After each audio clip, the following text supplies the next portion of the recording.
خلیفہ ہارون رشید نے ایک دفعہ اپنے محل میں شراب نوشی کی محفل سجا رکھی تھی۔ وزراء اور امیر بیٹھے تھے کہ بہلول بھی وہاں آ پہنچا۔ اس نے بادشاہ کی حرکتوں کو خاموش نگاہوں سے دیکھا تو ہارون رشید کو اس کی نصیحتیں یاد آ گئیں۔ نشے کے ترنگ میں اس نے سوچا کہ اس سے پہلے کہ بہلول کوئی ایسی بات کر دے جس سے میرا سر جھک جائے، وہ خود پہل کرے۔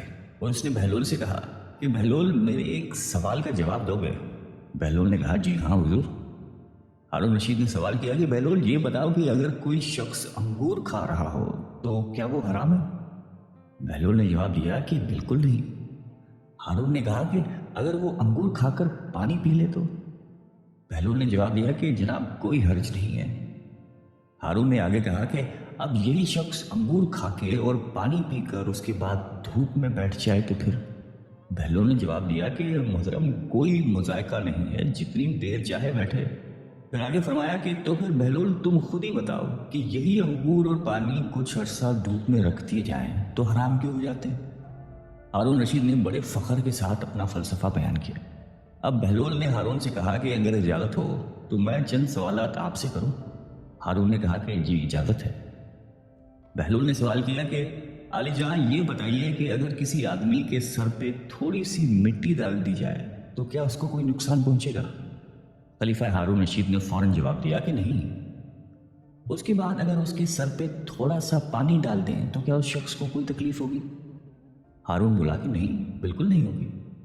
پھر بہلول بولا کہ اگر اس مٹی اور پانی کو ملا کر ایک اینٹ بنائی جائے اور اس شخص کے سر پہ ماری جائے تو کیا نقصان ہوگا؟ تم بھی عجیب باتیں کرتے ہو بہلول۔ ہارون ہنسا اور کہا کہ اس کا تو سر ہی پھٹ جائے گا۔ تو پھر عالی مقام اگر آپ غور فرمائیں تو آپ کو یہ معلوم ہوگا کہ جس طرح مٹی اور پانی مل کر انسان کا سر پھوڑ سکتے ہیں، اس طرح انگور اور پانی بھی مل کر ایسی چیز بنا دیتے ہیں جو حرام اور ناپاک ہے، جس کے پینے سے انسان کی عقل ماری جاتی ہے اور اس کے برے اور بھلے کی تمیز نہیں رہتی۔ اس لیے اسلام نے اس کے پینے والے پر سزا واجب کی ہے۔ بغداد کے ایک بڑے بازار میں ایک فقیر نان بائی کی دکان کے سامنے سے گزر رہا تھا۔ اس نے ہر طرح کے کھانے چولہوں پر چڑھائے ہوئے تھے جس سے بھاپ نکل رہی تھی۔ ان کھانوں کی خوشبو ان کی لذت کا پتہ دے رہی تھی اور ارد گرد کے گزرنے والوں کو اپنی طرف متوجہ کر رہی تھی۔ بیچارے فقیر کا دل بھی للچایا، لیکن غریب کے پاس مال کہاں تھا جو ان کھانوں کی لذت خرید سکتا۔ لیکن وہاں سے ہٹنے کا بھی دل نہیں چاہ رہا تھا۔ کھانوں میں اتنی خوشبو تھی کہ بھوک پڑ رہی تھی۔ بالآخر اس نے اپنے تھیلے کو کھولا، اس میں سے سوکھی ہوئی روٹی نکالی اور کھانے کی دیگ کی بھاپ سے اسے نرم کر کے کھانے لگا، جس میں کھانے کی خوشبو بسی ہوئی تھی۔ نان بھائی چپ چاپ یہ تماشا دیکھ رہا تھا۔ جب فقیر کی روٹی ختم ہوئی اور وہ چلنے لگا تو نان بھائی نے اس کا راستہ روک کر کہا کہ کیوں مسٹنڈے، کہاں بھاگ رہا ہے؟ لا میرے پیسے نکال۔ کون سے پیسے؟ فقیر نے حیران ہو کر پوچھا۔ اچھا کون سے پیسے؟ ابھی جو نے میرے کھانے کی باپ کے ساتھ روٹی کھائی ہے وہ کیا تیرے باپ کی تھی؟ اس کی قیمت کون چکائے گا؟ عجیب انسان ہو تم، فقیر نے کہا۔ وہ باغ تو ہوا میں اڑ رہی تھی۔ اگر میں نے اس کے ساتھ روٹی کھا کر خود کو بہلانے کی کوشش کی ہے تو اس میں تیرا کیا گیا جس کی قیمت ادا کروں؟ بس ادھر ادھر کی باتیں مت کر، میں تیری جان ہرگز نہیں چھوڑوں گا، میں اپنا مال وصول کر کے رہوں گا۔ نان بھائی نے یہ کہہ کر فقیر کا گریبان ہی پکڑ لیا۔ بیچارہ فقیر پریشان ہو گیا کہ اس ہٹے گٹے نان بھائی سے اب کس طرح جان چھڑائی جائے۔ اتنے میں بہلول کا ادھر سے گزر ہوا۔ وہ ان کے قریب رک کر ان کی باتیں سننے لگا۔ فقیر نے اس کو ہمدرد جان کر تمام قصہ سنایا تو وہ نان بھائی سے بولا کہ بھائی یہ تو بتاؤ کہ کیا اس غریب آدمی نے تمہارا کھانا کھایا ہے؟ نہیں، کھانا تو نہیں کھایا، مگر باپ سے فائدہ تو اٹھایا ہے۔ میں نے اس کی قیمت مانگی ہے، لیکن اس کے سمجھ میں یہ بات ہی نہیں آ رہی۔ نان بھائی نے کہا بالکل درست کہہ رہے ہو تم، بالکل صحیح۔ بہلول نے سر ہلایا اور اپنی جیب سے مٹھی بھر کر سکے نکالے اور وہ ایک ایک کر کے ان سکوں کو زمین پہ گراتا جاتا اور کہتا کہ نان بھائی یہ لے پیسوں کی آواز پکڑ، یہ لے اپنے کھانے کی باپ کی قیمت، ان سکوں کی کھنک میں وصول کر لے، لے یہ سکون کی آواز تیرے کھانے کی خوشبو کی قیمت ہے۔ ارد گرد کھڑے لوگ ہنس ہنس کر پاگل ہو گئے تھے۔ نان بھائی اپنے خفت مٹا کر بولا کہ یہ پیسے دینے کا کون سا طریقہ ہے؟ بہلول نے جواب دیا کہ اگر تو اپنے کھانے کی باپ اور خوشبو بیچے گا